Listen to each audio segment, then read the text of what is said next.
À l'heure actuelle, plusieurs vaccins sont distribués en Belgique et lorsqu'on les évoque dans les médias par exemple, c'est par le nom de leurs fabricants qu'ils sont généralement évoqués, Pfizer, Moderna, AstraZeneca par exemple. Mais lorsqu'on va au centre de vaccination, certains s'étonnent parfois que ce ne soit pas ce nom-là qui est indiqué sur la carte de vaccination. Ainsi, Jean-Jacques s'interrogeait en voyant que le Johnson & Johnson se faisait par exemple parfois appeler le Janssen ou que le vaccin Pfizer se fait appeler le Comirnaty. Pour ce second exemple, la réponse est simple. Comirnaty est un nom commercial, comme par exemple Dafalgan est le nom commercial du paracétamol.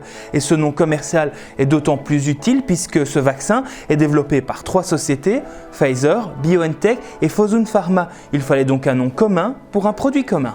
De même, début avril, AstraZeneca a annoncé que son vaccin s'appellerait le Vaxzevria.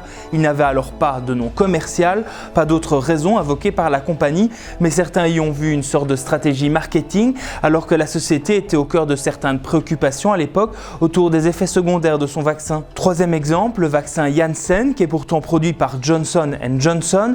Là, c'est une raison différente des deux premiers. La technologie qui a été utilisée est une technologie qui provient des laboratoires Janssen, donc on peut en être fier en Belgique. C'est la même plateforme technologique qui a permis le développement du vaccin Janssen contre le virus Ebola. Et donc, s'agissant de la même technologie, il est logique de garder le nom, disons, de la société ou de la branche de la société qui a développé cette plateforme. Et on le voit aujourd'hui, certains vaccins sont autorisés en Belgique, tandis que d'autres n'ont pas encore passé nos frontières ou celles de l'Union européenne. Alors comment sont choisis les vaccins qui sont inoculés dans notre pays ? C'est dans le cadre de contrats européens d'abord. Donc en gros, ce sont les mêmes vaccins qui sont utilisés dans tous les pays de l'Union européenne. La répartition est parfois un petit peu différente, mais globalement c'est les mêmes.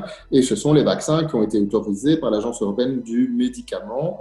Que je sache, à ce stade, le vaccin Sputnik n'est pas autorisé. Il n'est pas autorisé aussi parce que les producteurs de ce vaccin n'en ont pas fait la demande, tout simplement. Il n'y a pas de blocage politique particulier à utiliser une multiplicité de vaccins, pour autant que l'Agence européenne du médicament ait pu instruire qu'ils sont suffisamment efficaces et sûrs. Une question, une interrogation, question@bx1.be